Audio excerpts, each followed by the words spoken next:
સમાચાર અમદાવાદથી મળી રહ્યા છે। સેટેલાઇટ સહિતના વિસ્તારોમાં જોરદાર વરસાદી ઝાપટું આવ્યું છે। અત્યારે અમદાવાદના વાતાવરણમાં પલટો જોવા મળ્યો છે। સેટેલાઇટ સહિતના વિસ્તારોમાં વરસાદી માહોલ છવાઈ ગયો છે। જે પ્રકારે હવામાન વિભાગની આગાહી છે એ પ્રકારે અમદાવાદમાં ફરી એકવાર વાતાવરણમાં પલટો। સેટેલાઇટ જોધપુર પ્રહલાદનગર વિસ્તારમાં વરસાદી માહોલ જોવા મળ્યો છે। ગઈકાલે પણ વાતાવરણમાં પલટો આવ્યો હતો, ક્યાંક ધીમી ધારે વરસાદ જોવા મળ્યો હતો, ત્યારે ફરી એક વખત અમદાવાદના વાતાવરણમાં પલટો જોવા મળ્યો છે અને અનેક વિસ્તારોમાં વરસાદી માહોલ છવાઈ ગયો છે।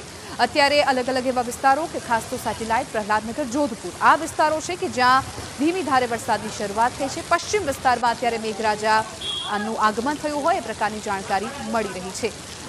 જે પ્રકારે હવામાન વિભાગે અગાઉ વરસાદની આગાહી કરી છે, જેમાં અમદાવાદમાં પણ વરસાદનું એલર્ટ જાહેર કરવામાં આવ્યું હતું, ત્યારે પશ્ચિમ અને પૂર્વ બંને વિસ્તારમાં ભારે વરસાદ અત્યારે જોવા મળી રહ્યો છે। મણિનગર, ઈસનપુર, ખોખરા વિસ્તારમાં વરસાદી માહોલ છે, એટલે પૂર્વ પશ્ચિમ બંને વિસ્તારોમાં અત્યારે મેઘરાજાનું આગમન જોવા મળી રહ્યું છે।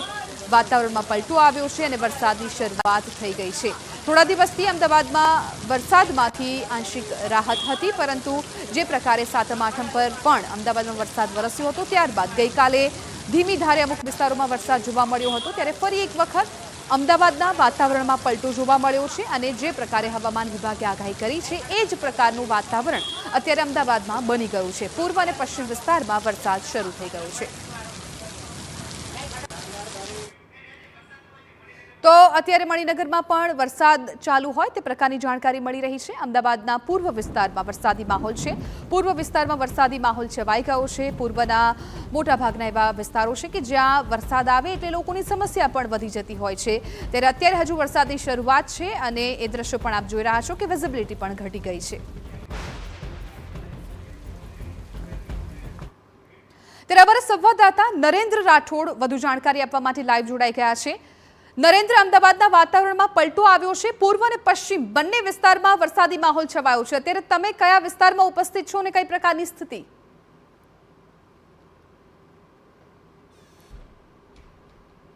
હવામાન વિભાગ દ્વારા જે પ્રકારની આગાહી કરવામાં આવી હતી એ જ મુજબ મધ્ય ગુજરાત અને એ સહિતના અનેક વિસ્તારોમાં વરસાદ જોવા મળી રહ્યો છે। જરૂરથી આજ બપોરે બફારો અને ગરમીની જે અહેસાસ છે એ શહેરીજનોને થતો હતો, પરંતુ ત્યારબાદ થોડીવાર પહેલાં પણ આ જ પ્રકારનું વરસાદી વાતાવરણ જોવા મળ્યું હતું। ફરી એકવાર અમદાવાદના મણિનગર, ખોખરા, ઈસનપુર સહિતના જે મોટાભાગના વિસ્તારો છે ત્યાં અત્યારે હાલ આપને વરસાદી જોવા મળી રહ્યો છે અને આપ જોઈ રહ્યા છો કે ધોધમાર વરસાદ વરસતો હોય એ પ્રકારના દ્રશ્યો આપને અહીંયા હાલ જોવા મળી રહ્યા છે। મહત્વની વાત એ છે કે હવામાન વિભાગ દ્વારા જે આગાહી કરવામાં આવી હતી એમાં પણ એમના દ્વારા 30 થી 40 કિલોમીટર પ્રતિ કલાકની ઝડપે પવન ફૂંકાવાની શક્યતાઓ દર્શાવવામાં આવી હતી।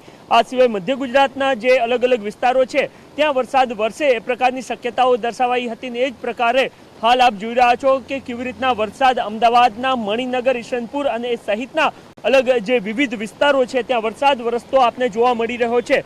હાલ જો રાજ્ય પર જે વરસાદી સિસ્ટમની વાત કરવામાં આવે તો રાજ્ય પર 4 વરસાદી સિસ્ટમ અસર કરી રહી છે અને એના જ કારણે વાદળછાયું વાતાવરણ જોવા મળી રહ્યું છે, જેના જ કારણે બનાસકાંઠા, પાટણ, મહેસાણા, ગાંધીનગર, ખેડા એટલે કે મધ્ય ગુજરાત, ઉત્તર ગુજરાત અને કેટલોક જે દક્ષિણ ગુજરાતનો વિસ્તાર છે એ વિસ્તારોમાં હાલ વરસાદ વરસતો હોય એ પ્રકારના દ્રશ્યો અલગ અલગ જગ્યાઓ પરથી જોવા આવી રહ્યા છે। અગાઉ આપણે જોયું હતું કે 2 દિવસ પૂર્વે જે સૌરાષ્ટ્રના વિસ્તારો છે, વિવિધ જિલ્લાઓ છે ત્યાં ખૂબ ધોધમાર વરસાદ વરસ્યો હતો, પરંતુ ત્યારબાદ આજે મધ્ય ગુજરાતના અલગ અલગ જે વિસ્તારો છે ત્યાં વરસાદ વરસતો જોવા મળી રહ્યો છે અને આગામી 5 દિવસ સુધી આ પ્રકારે વરસાદ વરસે એ પ્રકારની શક્યતાઓ હવામાન વિભાગ દ્વારા દર્શાવવામાં આવી રહી છે અને જે સિઝનનો સરેરાશ વરસાદ હોય એ પણ આ જે વરસાદ છેલ્લા 2-3 દિવસથી જોવા મળી રહ્યો છે એને લઈને વધુ આંકડો ઊંચો જતો પણ જોવા મળી રહ્યો છે।